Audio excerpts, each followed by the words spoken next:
एक छोटा सा बच्चा घर से भागकर ट्रेन की छोटी वाली जो बर्थ होती है उसके नीचे छुप जाता है, क्योंकि उसके पास टिकट नहीं होता है और टीटी के डर से वो बर्थ के नीचे छुपा होता है कि टीटी देख ना ले। ट्रेन चलती है, कुछ देर के बाद टीटी उसके कंपार्टमेंट में आता है। अब वो टीटी के पैर को देखता है तो डर जाता है, क्योंकि टिकट उसके पास है नहीं, पैसे उसके पास है नहीं, और अगर टिकट चेकर ने ये देख लिया कि इसके पास बिना टिकट के सफर कर रहा है तो वो उतार देगा। इस डर से वो चुपचाप दुबका हुआ बैठा रहता है। अब आंखें बंद करके चुपचाप नीचे झुका के सर कि टीटी मुझे ना देख ले, वो चुपचाप बैठा होता है। लेकिन टीटी की नजर उस पर पड़ जाती है। टीटी बोलता है टिकट दिखाओ।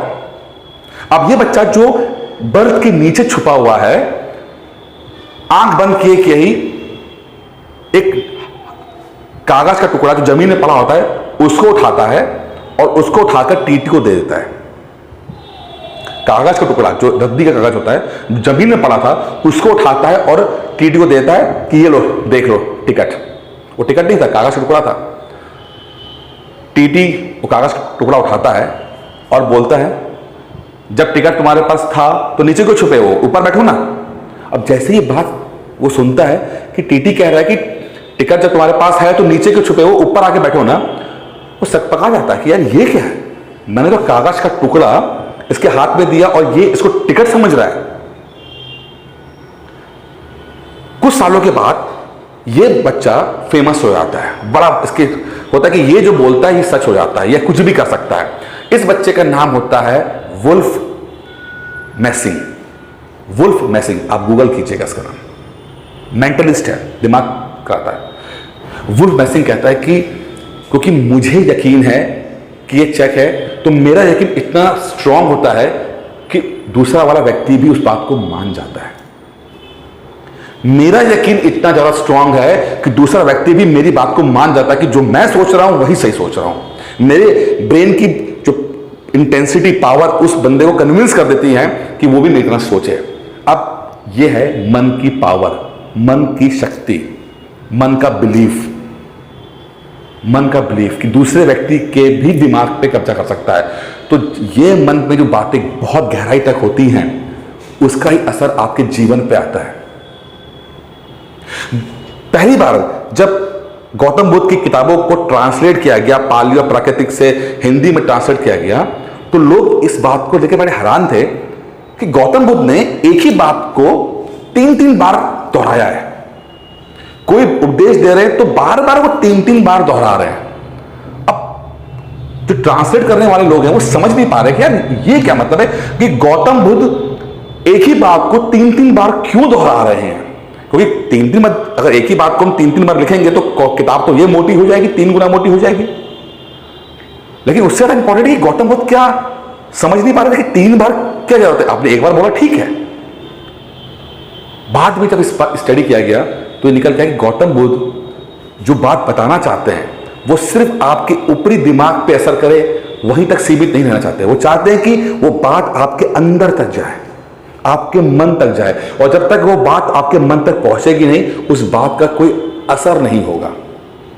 इसलिए वो जब बात बोलते हैं एक बार तो ऊपरी मन तक जाता है, तो दोबारा बोलते हैं तो दूसरी बात और अंदर जाता है, और तिबारा बोलते हैं तो आपकी गहराई तक जाता है आपके। इसलिए गौतम बुद्ध अपने उपदेश को 3-3 बार दोहराते हैं, क्योंकि उनको पता है कि अगर मन ठीक हो गया तो सब कुछ ठीक हो जाएगा।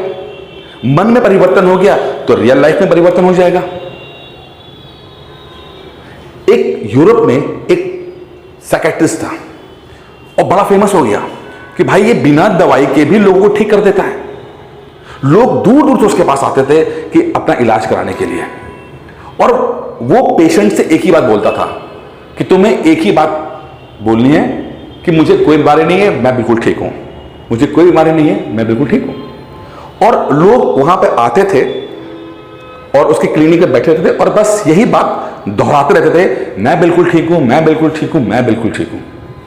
अब यकीन नहीं मानोगे, जब एक्सपेरिमेंट हुए तो जितना असर दवाइयों ने किया रियल बीमारी को दूर करने के लिए, उससे ज्यादा इस बात ने असर किया कि लोगों ने इस बात को यकीन कर लिया कि मैं बिल्कुल ठीक हूं, और वो लोग बिना दवाई के ठीक हो गए, ठीक हो रहे थे। ये क्या है?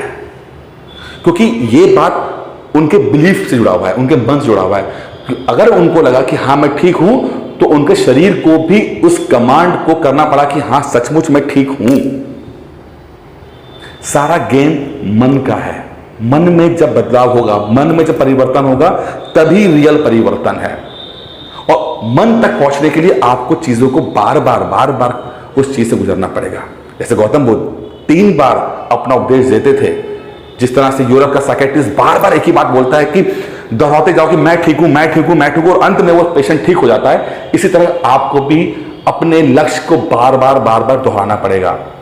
झूठा बोलो, आई एम द बेस्ट बोलो, यकीन करो, जब आप लगातार इस झूठ को भी अगर आपने बोला कि yes I am the best, I am the best, I am the best, एक दिन आप बेस्ट हो जाओगे। क्योंकि आपका दिमाग, आपका मन इस बात को मान लेगा कि यू आर द बेस्ट। फिर क्या होगा क्या होगा कि आप कभी भी छोटे मोटे चीजों से खुश नहीं होगे, आप बड़े लक्ष्य को अचीव करने की सोचोगे। क्योंकि आपने यह मान लिया कि आप बेस्ट हो। अब बेस्ट जो होता है ना, वो तो छोटे मोटे चीजों में तो कॉम्प्रोमाइज नहीं करता, वो सीधे बड़े लक्ष्य की तरफ जाता है। तो आपका लेवल रेज हो जाएगा। तो अगर आपके हालात में परिवर्तन नहीं आ पा रहा है, तो इसका मतलब यह है कि अभी तक बातें जो हैं वो दिमाग के ऊपर ही हिस्से में रही हैं, गहराई तक नहीं पहुंची हैं। आपको आपके मन तक बातें पहुंचानी पड़ेंगी, तभी रियल परिवर्तन आएगा।